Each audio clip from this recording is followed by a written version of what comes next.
Hello बच्चों। तो हम पढ़ रहे थे जनसंख्या नियंत्रण के टेम्पोररी मेथड्स के बारे में, जिसमें हमने 4 मेथड्स को पढ़ लिया था, है ना। अभी अपन बात करने वाले हैं 5वें मेथड के बारे में, जिसका नाम है सबक्यूटेनियस इम्प्लांटेशन, है ना, जिसको अपन नॉर प्लांट भी कहते हैं। देखिए, सबक्यूटेनियस का मतलब होता है कि त्वचा के ठीक नीचे इन 6 तीलियों को त्वचा के नीचे इम्प्लांट कर दिया जाता है ना। और ये एक हार्मोन निकालती हैं जिसका नाम है प्रोजेस्टेरोन हार्मोन, है ना।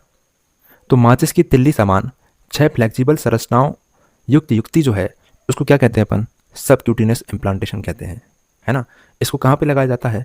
कोहनी के ठीक ऊपरी भाग में, त्वचा के नीचे, ठीक है। इसको आरोपित कर दिया जाता है और इससे होता क्या है कि ये जो युक्ति है ये प्रोजेस्टेरोन प्लस ईस्ट्रोजन या फिर अकेला प्रोजेस्टेरोन, है ना, इसको स्रावित करती है। और प्रोजेस्टेरोन का ये हाई अमाउंट अंडोत्सर्ग को और आरोपण को दोनों को रोक देता है ना। बहुत ज़्यादा अमाउंट में जब प्रोजेस्टेरोन निकलता है तो ये अंडोत्सर्ग को भी रोक देगा और इसके अलावा आरोपण को भी रोक देता है, ठीक है। जिससे क्या होगा? भ्रूण का विकास होगा ही नहीं, ठीक है।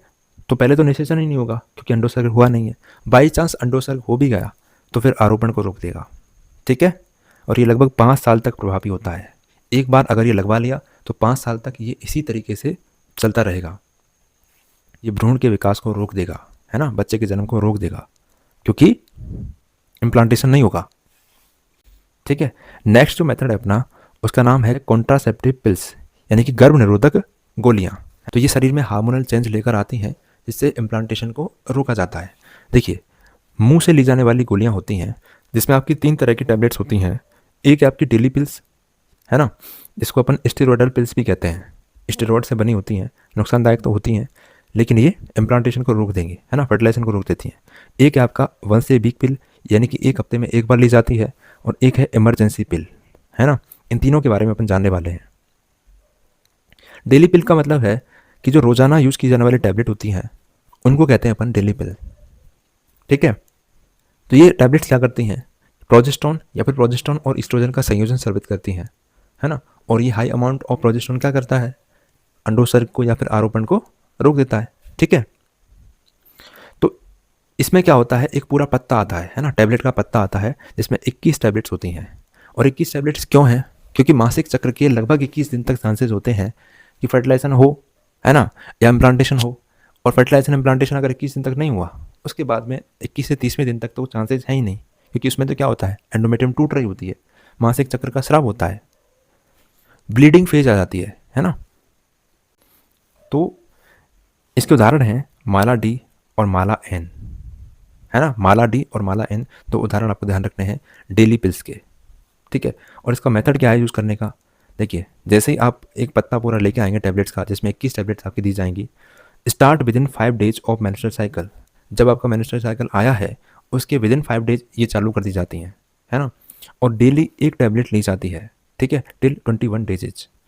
और उसके बाद में 21 दिनों के बाद में एक गैप दिया जाता है 7 दिनों का, ठीक है। और फिर से आप नेक्स्ट पत्ता स्टार्ट कर सकते हो, नेक्स्ट शेड्यूल स्टार्ट कर सकते हो, ठीक है। 21 दिनों तक ये चलता रहेगा। तो 21 दिनों तक ये रोक के रखेगा फर्टिलाइजेशन को। उसके बाद में अगर आप नहीं भी लोगे टैबलेट को तो फिर नहीं होगा इम्प्लांटेशन, ठीक है, क्योंकि एंडोमेट्रियम 21 दिन के बाद में टूटना शुरू कर देती है, ठीक है।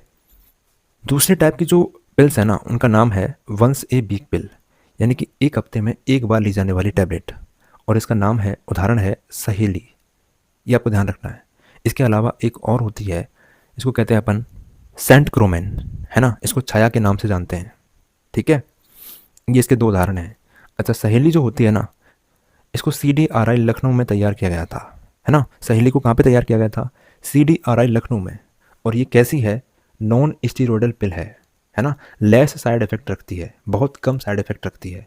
तो ये बात आपको ध्यान रखनी है। जबकि जो डेली पिल्स होती हैं ये स्टेरॉयडल होती हैं और ज़्यादा साइड इफेक्ट करती हैं। समझ आ गई बात? तीसरी टाइप की जो पिल होती है ना, उनको कहते हैं अपन इमरजेंसी पिल। इमरजेंसी का मतलब क्या है कि जब कभी भी असुरक्षित यौन संपर्क बनता है ना, अनचाहा यौन संपर्क होता है, तो उस टाइम पर क्या होता है कि जो भ्रूण बना है उसको नष्ट किया जाता है, ठीक है। तो 72 घंटों के भीतर इस टैबलेट को लिया जाता है, जिससे क्या होता है कि वो भ्रूण नष्ट हो जाता है। निषेचन के 72 घंटों के भीतर ही ज़रूरी है, उसके बाद में लेंगे तो भ्रूण नष्ट नहीं होगा। समझ में आ गई बात? 72 घंटों के भीतर ही लिया जाता है। ये अंडोत्सर्ग को तो नहीं रोक पाता, ना ही निषेचन को रोक पाता है, लेकिन जो आरोपण होता है ये उसको रोक देता है ना, इम्प्लांटेशन को रोक देता है। समझ में आ गई बात? ये जो पिल होती है ये इम्प्लांटेशन नहीं होने देती है। उदाहरण है आपके RU-486, इसको कहते हैं अपन मेफीप्रिस्टोन, और एक है आपका आई पिल या अनवांटेड 72। ठीक है, तो ये आपके उदाहरण है इमरजेंसी पिल के। समझ में आ गई बात?